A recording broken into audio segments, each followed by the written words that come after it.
Hello. Hello, everyone. Thank you for all making it back in a very timely manner. My name is Sarah McQuaid. I'm from the City of Canning, and I have the pleasure of being able to, well, the City of Canning has the pleasure of sponsoring Patti Manolis, who is our next speaker. Before we start, can I just remind you all again, please turn off your mobile phones. We would ask you to hold questions until the end, and we will have the roving mics, so for our recording of this session, we'd appreciate it if you waited until someone got to you when you've got a question. So today's session with Patti is Business Strategy, the Key to Success.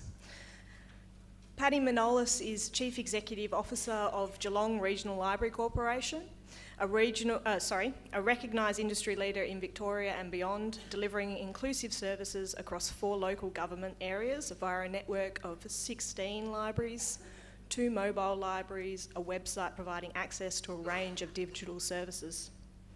Patti's activities, in addition to being CEO of Geelong Regional Library, include membership of the Bill and Melinda Gates Foundation's network of emerging library innovators. And on the 7th of March 2016, she was one of 20 inductees to the Victorian Honour Roll of Women. So it's my pleasure now to introduce and hand over to Patti Manolis. Thank you.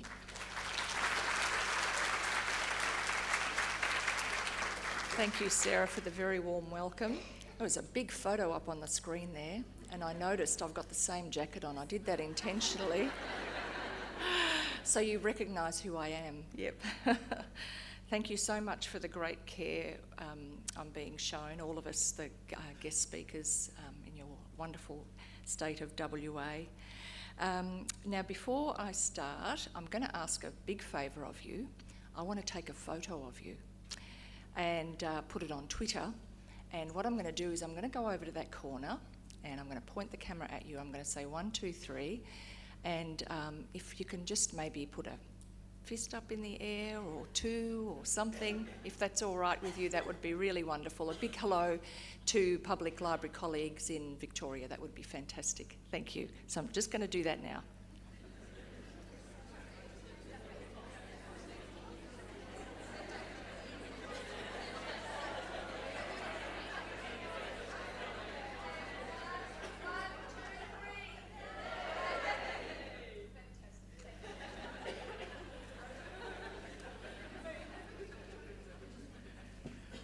That's great. Thank you for that. I really appreciate it. I'm very pleased to be here to share with you Geelong Regional Library Corporation's successes, and we are enjoying those as a result of business thinking and in particular advocacy and strategy. So I'm going to talk to you about that. The GRLC story is very much in keeping with the theme of the conference, which is challenge accepted. We did that with gusto, and we indeed faced many, many challenges, and I'm going to tell you about some of those. I'm going to tell you about how we tackled them and the achievements that we've enabled as a result of actually rising to the many challenges we faced and embracing very radical change, a bit like the idea stores that we had to implement into our service for its very survival, actually. Now I'm going to just flick on another screen. That's our staff, and I'm in there wearing another Japanese jacket. See if you can pick me. Where's Patti? And there we are. We're celebrating another year of fantastic results and doing the Bolt. A really wonderful thing to do at our annual staff day. Very recently, well, actually, at the time when we were planning all of the changes that needed to be made, I followed Bill McNaughton as a speaker at a conference in New Zealand, in Lianza conference, and he presented a keynote address that freaked me out a little bit, I have to say, but in a helpful way, you know, those moments of clarity that help set you on another path. And what he did was help me reframe my thinking. He spoke of many things, But the message that stuck in my mind was about a book he had read, and he quoted, and he said, "Messiness is a virtue and everything is miscellaneous." And that's from a book by David Weinberg. Some of you might be familiar with that. Essentially what he described was that we have an exponential growth now in the digital universe of unstructured data, implications of that on modern day business, education, culture, the shift from organised information to everything is miscellaneous. And this new environment does force us to examine, doesn't it, how we actually cope with rapid transformational change in everything from digital to societal and everything beyond, and what we need to do as libraries for our communities to go with that change, and in fact to lead that change in our libraries. It requires a very different library response. So when I was thinking about what was needed for GRLC, I read strategic plans from other libraries. Does anybody do that? I love reading strategic plans from other libraries. Glass of wine, strategic plan, great night. And an earlier strategic plan from the Seattle Public Library gave me another moment of clarity.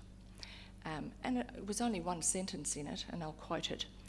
"Public libraries are on the cusp of great transformation, or a slow sail into the sunset." That was really confronting. And that was the fork in the road that was actually facing our public library. And of course, we had to choose the path to great transformation, and we've done that. And it's up to all of us, our responsibility, collective responsibility in the public library sector, to take on challenges with gusto and embrace the changes required, because we know how vital our services are in terms of transforming the lives of the people in our communities. My message to you is that in a world where everything is miscellaneous and even scary sometimes, good strategy is a great way to success. A little bit about Geelong, and may I encourage you to come visit. We love taking people on tours of our libraries, and I have been known when I greet visitors from other states and from overseas to take the weekend as well, and we go off down to the surf coast and do some bushwalking and taking in the waves, and so I hope that will be a good attractor for you. So it's located about 75 k's from Melbourne, west of Melbourne. It takes about an hour to drive, or in the train, very easy to get to, and our region comprises rural areas, coastal and suburban areas. Sometimes when people think of Geelong and the region, of course, they think of the surf coast and the waterfront, but there is so much more. Our population is growing rapidly. We're just under 300,000 now in the region. It's a port city, a university city. We have Deakin University there with 2 campuses, one in Warn Ponds and one on the waterfront. For much of Geelong's history and the region's history, it was sheep and wool industry that was the mainstay. Then it was followed by heavy industry, including the Ford Motor Company and Shell Oil Refinery. There are some wealthy neighbourhoods, and there are some incredibly disadvantaged neighbourhoods, very much like what you were talking about earlier, Sergio, and that's where we direct a lot of our energy and resources. Low educational attainment levels, low income, intergenerational unemployment, all of that. So 5 postcodes in Geelong actually feature very heavily in the CEFA index of disadvantage. We've got historically low levels of ethnic diversity, but that is changing rapidly as we welcome new arrivals into the city and the region. And we are in the throes of a major transformation in terms of the community, from being at manufacturing and heavy industry to knowledge and service-based industries, such as tourism, health and education. So there's never been a better time really for public libraries and their relevance. I've popped some photos in of some of our new libraries. Many of you will know about Geelong, and I'll talk about the Central Library later, but this is one of our newer libraries, Warn Ponds, which is co-located with a pool and rec centre and opposite a major retail precinct. Isn't it beautiful? I love our libraries. So, in terms of the corporation, we are in fact an independent organisation which is a partnership of 4 local government areas. So 4 councils get together to, in an efficient way, deliver shared library services across the region. And I don't think you've got anything like that in WA, but we've actually got 10 library corporations in Victoria, representing 34 councils. So I think, I'm very biased, it's a very successful model, particularly for small councils. It offers economies of scale, all of those sorts of really important business imperatives, and does make for a better service because you're pooling your resources and your skills. In terms of our scale, just so you know how large we are, we actually experience the 2nd highest number of visits of all public libraries in Victoria. And in this past year we have welcomed 2 million visits to our network of libraries. We've got an award-winning central library, 15 branch libraries, 2 mobiles, as Sarah said earlier, and a community library service for those who are unable to access the library spaces due to frailty, disability, age. And we've got an enormous range of e-services which we're rapidly expanding as well. In terms of our funding, it's just under 14 million. And you can see there the breakdown of the funding sources. You're probably facing the same thing we are, a diminishing ratio of state government to local government funding, and we have to get a bit active around that because it's actually taking a toll. Having said that, we are looking at alternative streams of funding as well, and in December we're going to be launching Friends of Geelong Regional Libraries as our first step in fundraising.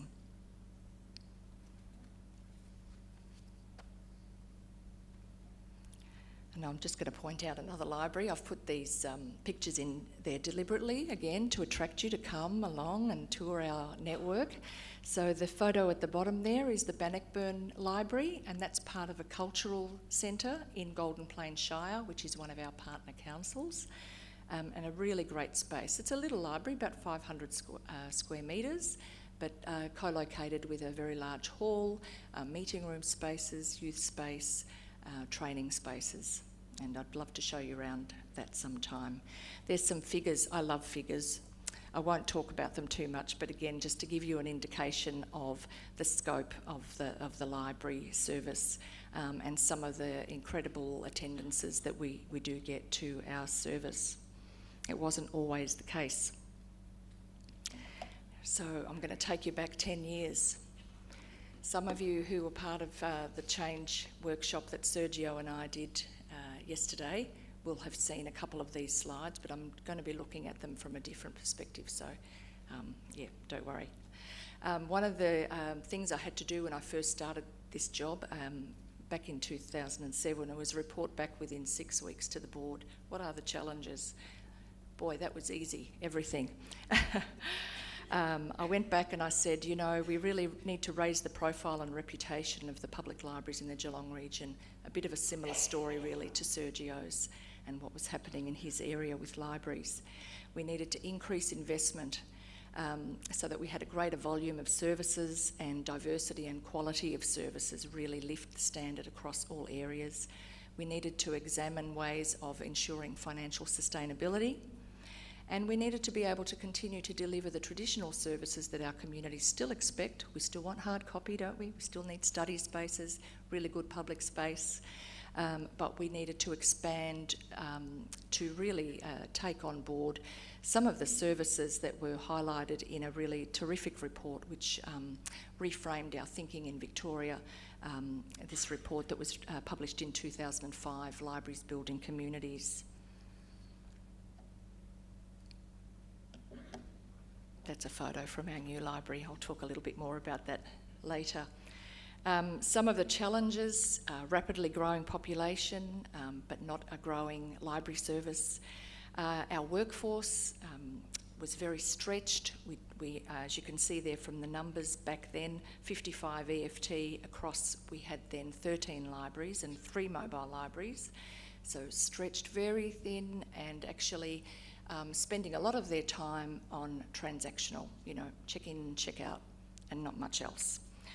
And we were in the top 5 in terms of the number of visitors and loans that we were, having to handle with the small amount of staff that we had. And we actually had a very small proportion of professionally qualified, and that was actually having an impact in terms of our planning our services and the delivery of services.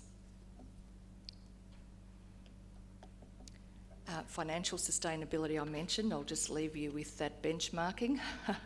4th lowest in the state in terms of our own member councils and what they were investing, and I suppose back then they really couldn't see a reason for putting more money in, and I'll tell you about why in a moment. And library expenditure per capita, we were nearly the lowest in the state, so again a very similar story to Sergio's. But the exciting thing was that the only way was up. Good position to be in.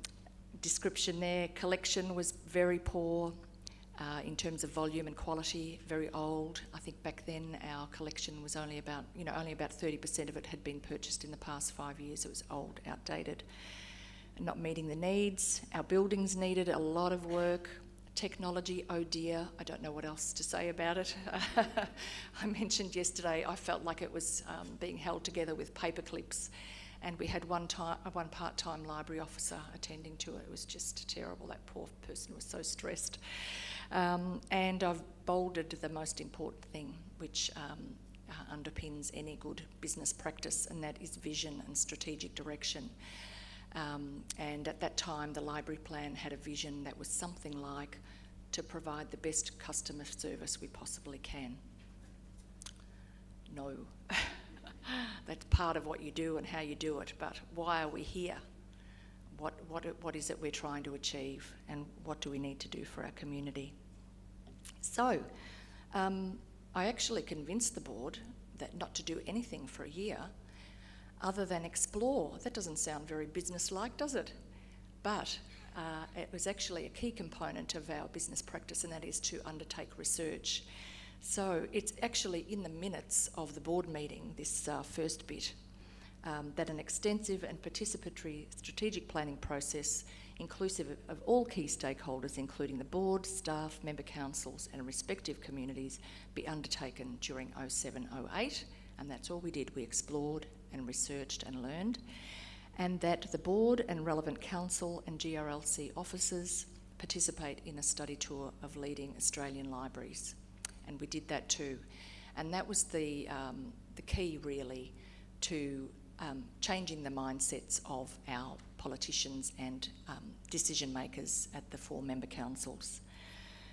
It was a lot of fun, and my great business acumen, I actually got the member councils to pay for the trip, which was even better, because of course we didn't have the money.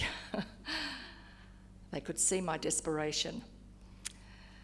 So here's some pickies from the tour. Some of you may recognise some of the pictures. They've been taken over multiple tours. We did do one in that year, but then we kept doing it on an annual basis. Come on, let's go out, have another look at what else is happening. And each year we would get new councillors on our board, so it was really important to maintain that educative process with all of our councillors. Sorry, I'll just go to the right page. And the purpose really was to broaden their minds, to blow their minds really, and to see what other states, other libraries in our own state were providing as standard services and practices, and it did indeed work. I love that the one in the middle on the bottom, should libraries lend bongos? That's from a very recent tour, and it was on the front of the Surrey Hills Library in Sydney. I thought that was pretty cool. I don't know whether what the answer to that question is, so if you can help me out with that. I think it might be yes. And we've certainly had a bongo drumming session very recently at our Bannockburn Library in the Cultural Centre, so yeah, we can lend anything the community thinks that they need, really.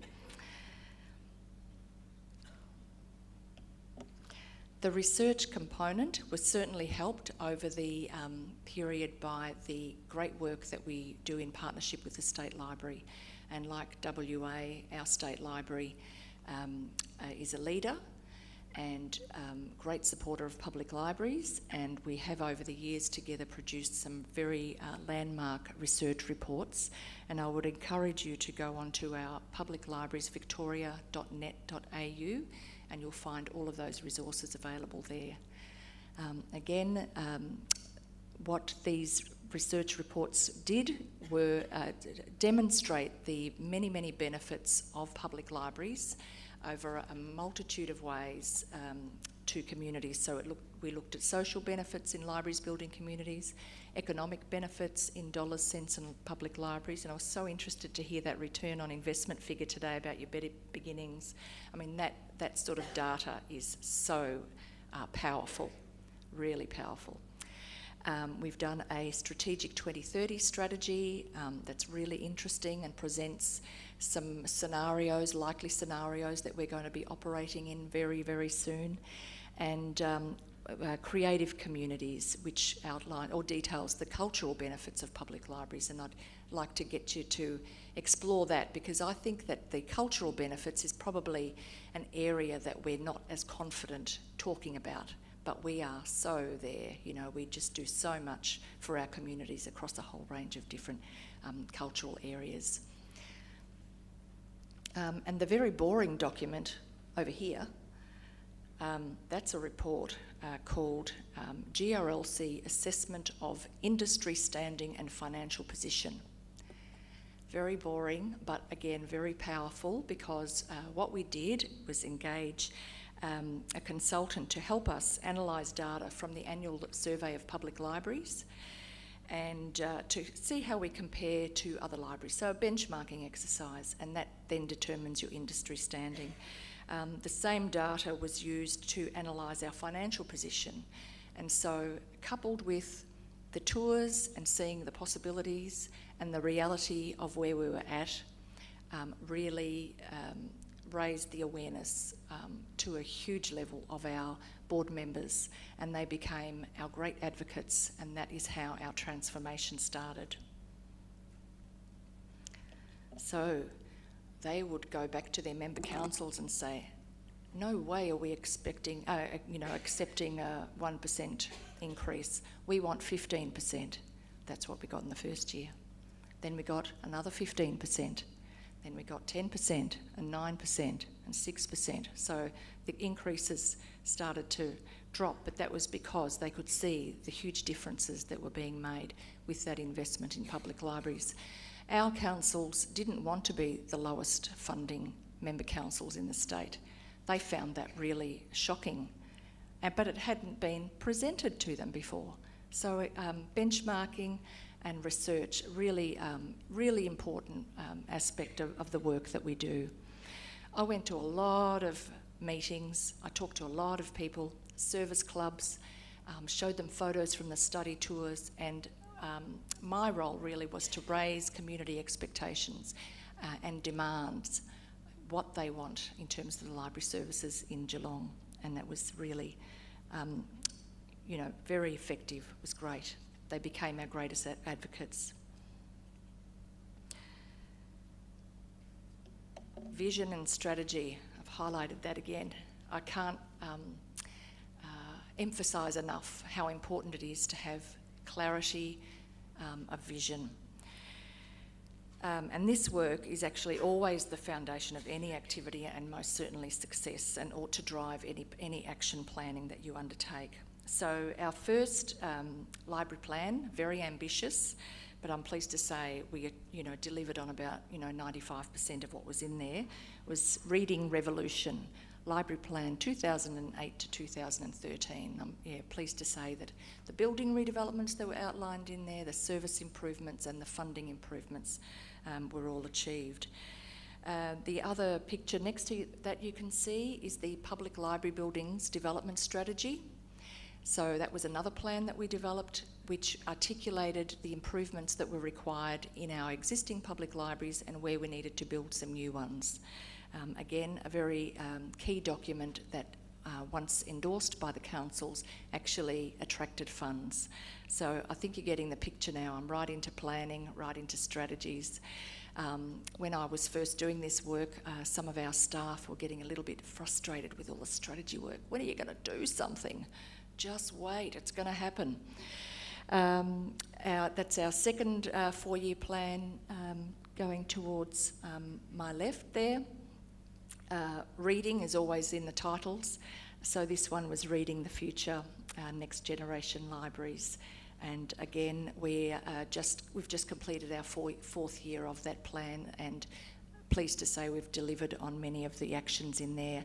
And that's our latest annual report from the 15-16 year, with a picture of our Geelong Library and Heritage Centre on it, and you can have a look at all of those documents. They're available on our website. Okay, and what happened as a result of all this strategy work? Our finances get a load of those figures. So we've gone from a $5.5 million service. That might sound like a lot to some of the smaller libraries, but when you think about, again, we're working over 4 local government areas, at that time 13 libraries, wasn't stretching very far. So really pleased to say we now are a library of $14 million. Now, when we set out to improve the situation, we didn't go back and say to our councils, we want to be the best funded library in the state. We just don't want to be at the bottom. How about you get us to the middle? And that's exactly where we are. And now our efforts are going to be concentrated on making sure that we maintain average levels of funding. We're never going to achieve what Melbourne pays per capita. I think it's at about $92 per capita. But what we're able to do with average levels of funding is really pretty incredible. So I think that we've got to a stage where we've achieved financial sustainability. Information technology. So we weren't spending very much on that, and our infrastructure was very poor. We now spend about $500,000 a year, and we've got fabulous computers. We turn them over every couple of years. Very important in our libraries. Wireless everywhere, new website, intranet, gaming, all of the things that you would expect in a modern public library, makerspace technologies. Our collections have improved significantly, so we've got loads of digital resources, but our print collections have improved out of sight as well, 400,000 plus items. So we've gone from a collection that was purchased in the last 5 years at 33% up to 75% now, so a very current quality collection, and lots of copies available for people of the more popular items. I've just mentioned Collection HQ.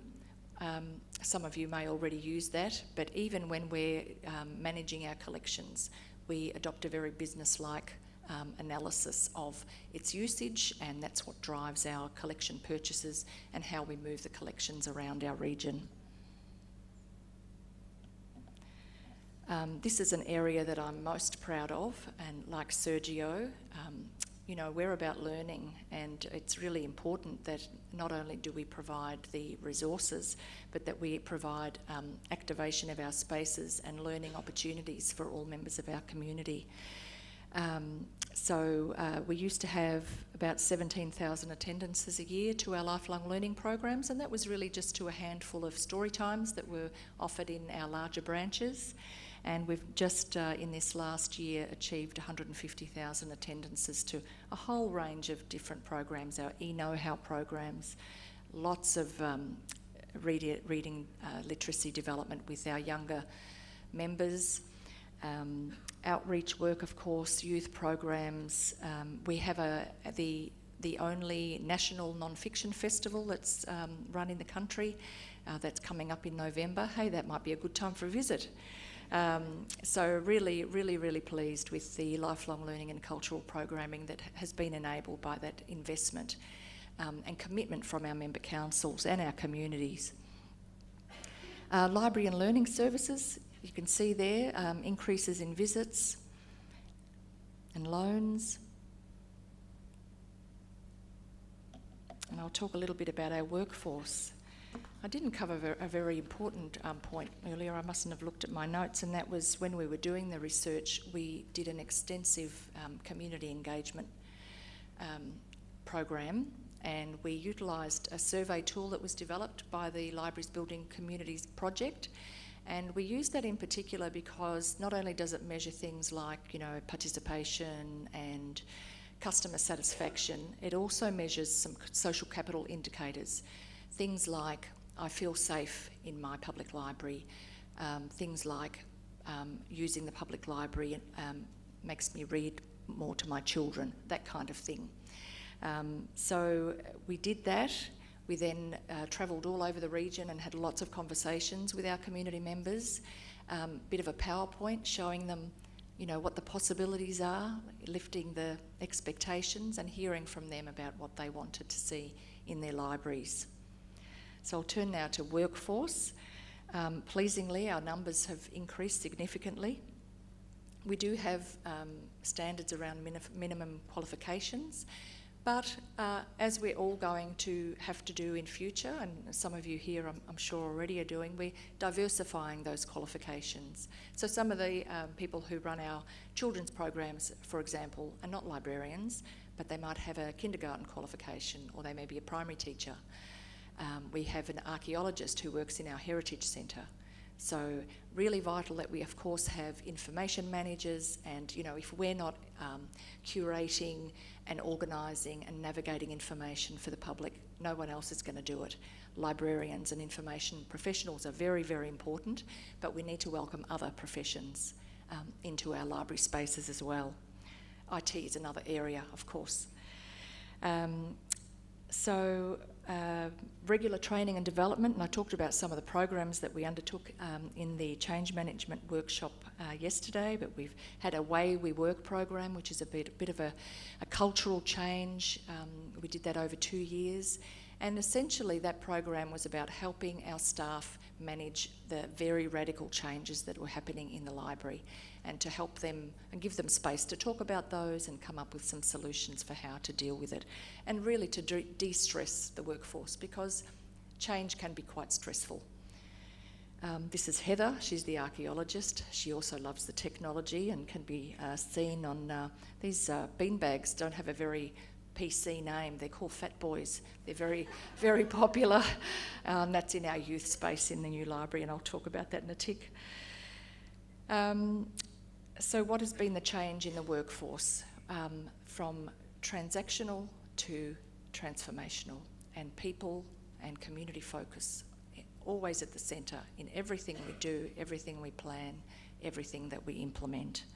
I don't think I need to say much more than that. In terms of opportunities for training, we had a lot of staff, as I mentioned, that were not qualified. We implemented a chairperson scholarship. So we actually support people to undertake tertiary study in a relevant field.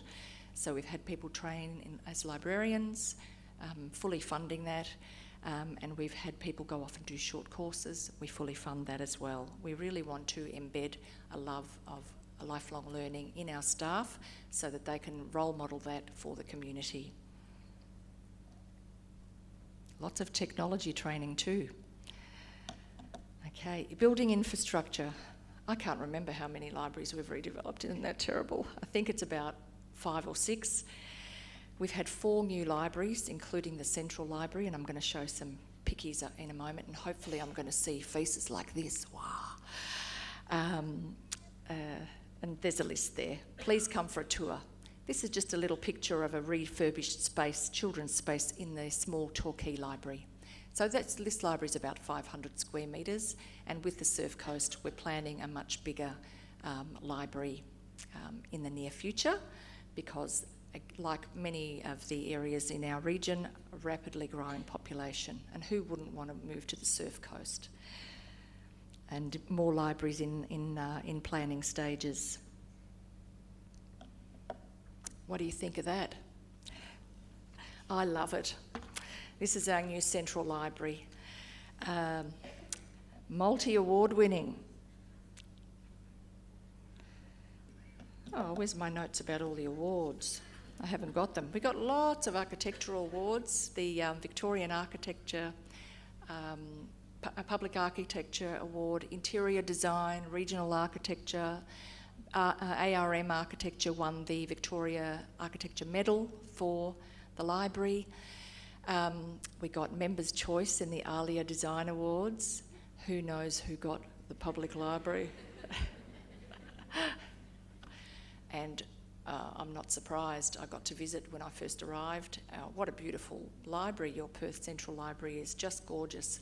And real similarities with our library too, you know, the zoning of the different levels. Please come and take a look. So here are some of the strategic objectives and outcomes. These were set by the council. They were really important. And you can see already a much higher level of expectation for a central library as opposed to what you would expect in a community library. They wanted a significant cultural and learning institution in the heart of the CBD, and it had to be an iconic design.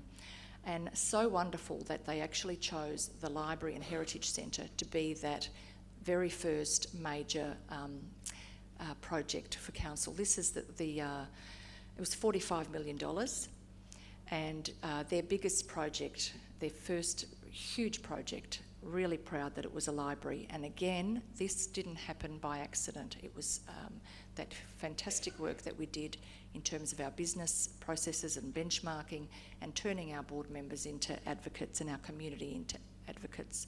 We had very high expectations, and the council delivered. It was fantastic. It needed to do things like contribute to placemaking and urban socio-cultural regeneration. It needed to be an anchor for the cultural precinct. And that's really important because we know, we people who work in public libraries, that the public library is the supreme anchor institution, and we generate by far the most activity and by far the most socially inclusive activity of all cultural organisations. So again, a very good choice for their major project. We're attracting a lot of tourists, architectural tourists as well, which is really wonderful. Cultural tourists, and you know, this is the local library for people who are living in the CBD. I mean, it's just fantastic. I think so anyway. It's a very technologically rich environment as well, so it is recognised as a digital hub, and we were very fortunate to be the first public library to join ARNet, which is an internet provider of academic and state libraries. And this enables 1 gig upload and download, so our internet access for the public is absolutely sensational. And, oh, you're shaking your head, is that not so good? It's really good. Okay. And we provide the fastest publicly accessible internet for free in the whole region, so a really terrific thing for our community. Here's some of the pictures from the inside. Architectural quality, beautiful design, ARM, very bold visionary architects, and we've faced some opposition because, of course, this library is sitting in the middle of some heritage architecture, and we had to do a lot of work with some members of the community, particularly those who are interested in heritage, and only heritage. That it was okay, and my message to them was, we can't continue to replicate the past. We need to create bold architecture that will become the heritage of the future. So, sold, they said yes, okay. Again, some spaces. Oh, there's some bongo drumming, there you go. That wasn't there by design. Some of our very happy customers. Along the bottom there in the orange, that's our major event space. That's a space on the very top level with this huge balcony from which you can see a very important Wadawurrung spiritual site, the Yuyangs, as well as Corio Bay. So it is just an exquisite space for our lifelong learning and cultural programming, our festival, but it's also a really important revenue raiser for us because we have people using it for conferences, for meetings. We've had memorial services, that was a surprise for me, weddings. The only thing we won't do is 18th and 21st, no way. But really, really beautiful space. I've got to stop saying beautiful, but you can tell I'm really in love with it. We're coming up to our second year, the end of our second year. It's really flown. Digital hub, so some of the technology available. We've got lots of hardwired still because we have many members in our community who still don't have access to equipment at home or access to reliable internet, so it's really important that we continue to provide that. So we've got access to Apple Macs and PCs, tablets. There's a dispenser up there that you can see that we have Chromebooks and tablets, and we actually allow people to take the Chromebooks home. Lots of digital games for kids, RFID, of course, and a learning and cultural space. And we took a similar path to Sergio and the idea stores in that we integrated the discussion rooms and the meeting rooms and the learning spaces throughout the library so that people were interacting with a whole lot of exciting things at the same time. And we didn't want to have that split of, learning happens here and collections happen here and IT happens there. The Geelong Heritage Centre, that opened in 1979 and was also in quite a poor building. Actually, I didn't tell you what building we were in previously. It was a 700 square metre library, central library. Woefully inadequate for a community in the city of Greater Geelong of 220,000 people. So it's quite a shift, isn't it, from that to a 6,000 square metre library wonderland that we have now. The Heritage Centre operated separately. It used to be a department of council. Now they are integrated completely with the corporation and also located in the Geelong Library and Heritage Centre. And now I don't want to get this stat wrong because hopefully it will be a delight to you. They used to receive about 2,000 to 4,000 visits a year, and that's because the space was very hard to find. You had to be a serious researcher to be in there. It was a bit of an intimidating space. Now they occupy the third floor of our Geelong Library and Heritage Centre, and have experienced to date 70,000 visits. They would normally take 17 years to attract that kind of access and visits from our members. And what it's done is it's actually exposed our very important collection, Geelong's Memory, to many people, not just serious researchers, but for people who just want to have a bit of a look, explore the digital media. It's been a really fantastic outcome. We have a commemorative brochure that you can explore on our website. When you get onto our website, there's a highlighted tab that says the dome, because of the shape, and in there you'll find a whole lot of information about the Geelong Library and Heritage Centre, including a level-by-level description, and this commemorative brochure, an online brochure, which includes an architectural essay and other really interesting things.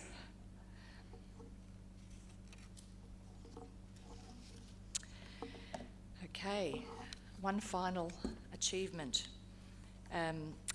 So I mentioned earlier we were pretty much sitting on the bottom of the ladder, and I actually used football analogies in Geelong. That was a very successful strategy too. You'll know why.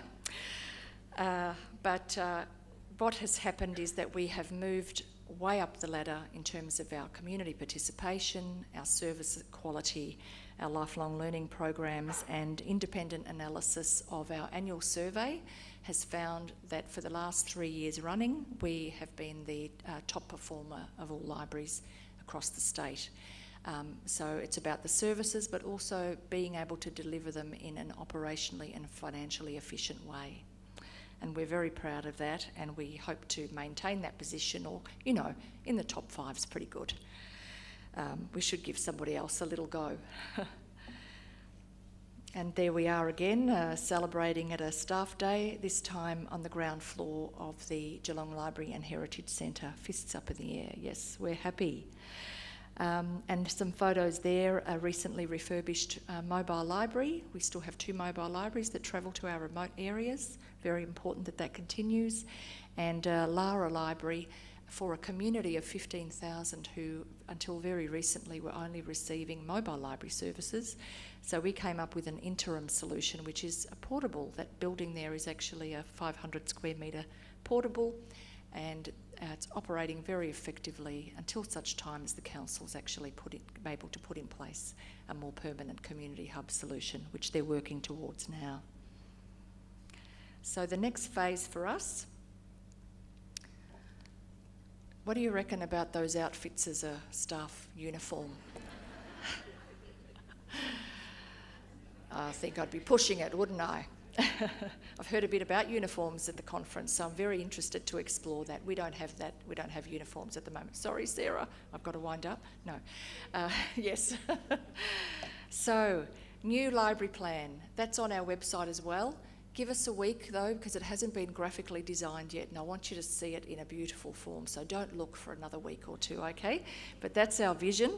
Our next phase in terms of our journey from being at the bottom to the top is about strengthening the organisation. So we've had a 5-year period of building capacity, of attracting resources, another 5-year period of implementing huge change, including building redevelopments, library and learning service quality, staff development. We're now going to be looking at focusing on our people some more and building the capacity of the staff. So that's the important next phase, and we're looking forward to the outcomes of that. There's my details if anyone wants to get in touch. Many thanks for listening.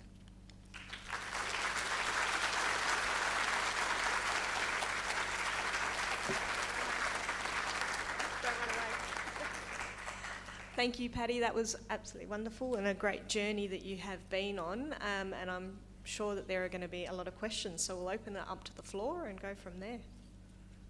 Got some questions from everyone? No? I'll kick it off, but I'm going to kick... Oh, okay, great, because I was president. Patti, thanks so much for sharing that amazing story with us, inspirational and challenging.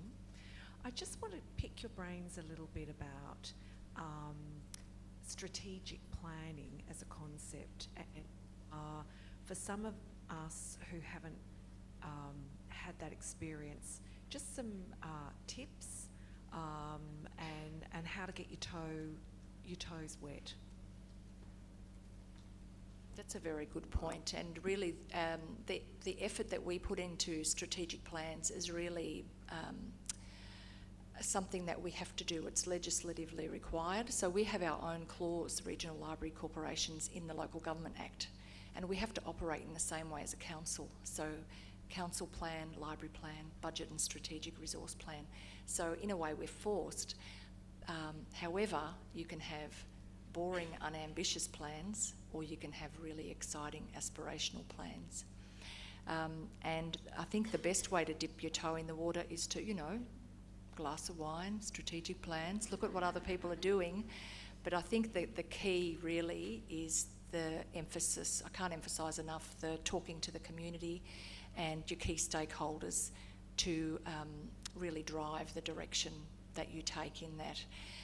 And utilise fantastic consultants. So you won't be surprised when I tell you the name of the person that we have used from the very beginning. Ian Phillips, yes.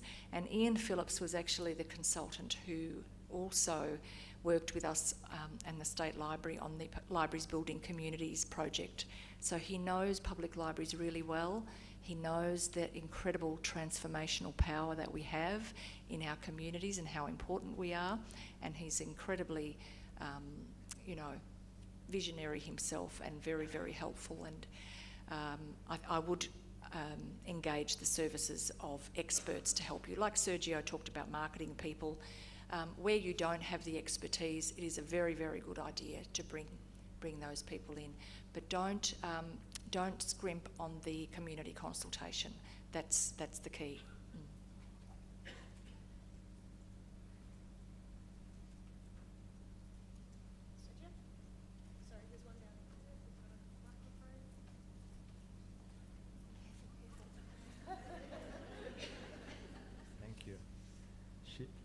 Oh, hi. She doesn't drive that fast, actually. She's. Thank you, Lizelle. Okay, thank you. Great. Thank you very much. Really, to learn more and more about what you've been doing. I started yesterday our dialogue, and it continues. And so many things where we just cross over, we do similar things.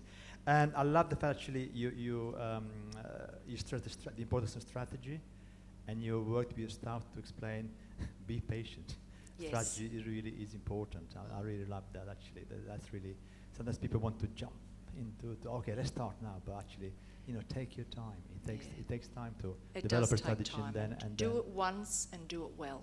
Yes, absolutely. Totally agree with that. That's exactly what we also did. It took us 4 years from the beginning to open the first idea store, and people wanted to start earlier, and we said, no, we're not ready. Yeah, and like yesterday in our workshop, I think one of the things I said was straight talk. So it was straight talk with the board and straight talk with the staff, and Absolutely. they were quite intimidated at first because I said, we need to make these changes or we're not going to survive. We're not going to be here. Absolutely. Straight talk, straight question now. Yeah. You said that you embedded the love of lifelong learning in your staff in order for them to be able to do the same with the customers. Can you tell us a bit more how did you do that? Well, actually providing the opportunities for it. So it was a very hard message to give actually, because in the recruitment in the past, we had staff, for example, who had not completed high school. It's very difficult to deliver a learning service and I'm not saying that, you can't be an achiever if you haven't finished school, but it was a difficult thing to role model lifelong learning when only 15% of your staff have any tertiary qualifications. I think it was vitally important to, lift that level. So recruitment changed, but we also implemented lots of training and lots of opportunities and dangling money, like the chairperson scholarship. And you put chairperson in the front of a scholarship, and of course the chair supports it and says, yes, throw some money at that, It was really great. So what can I say? A little bit of, we have to do this, followed by the carrot approach, which was, we will help you, we will fund it, and a gentle approach too. So short courses for people who wanted to just put a toe in the water, training on the job, all the way through to encouraging people to undertake an undergraduate degree.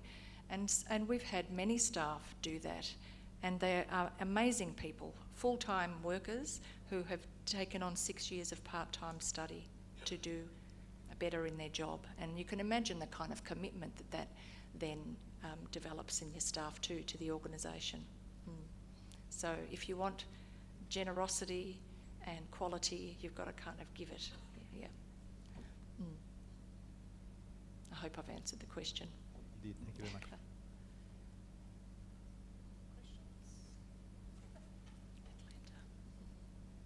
Thanks for that, Patti. You mentioned the annual staff day. What does such a day involve? What's included in that?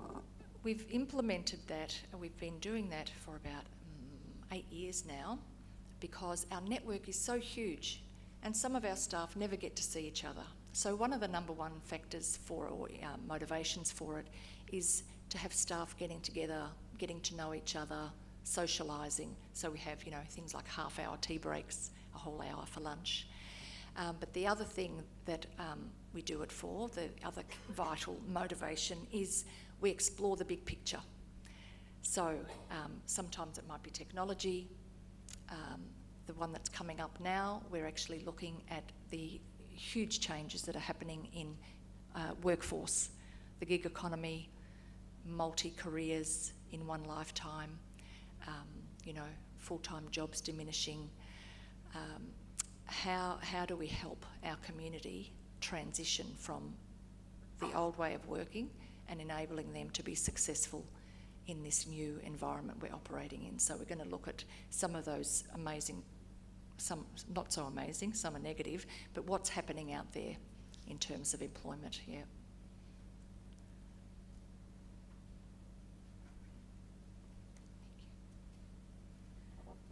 Thank you very much, Patti. I think there's some really pertinent learnings for all of us, particularly at this point in time, around strategy, being clearly able to articulate our own vision and our own purpose for ourselves as we go forward. So I think some great learnings, and if any of you are visiting Geelong, be sure to go and check out the bathrooms, because the tiles are amazing.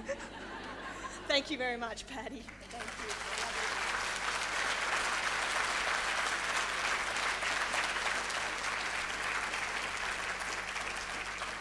I'd now like to invite Sharon to come along for the next session.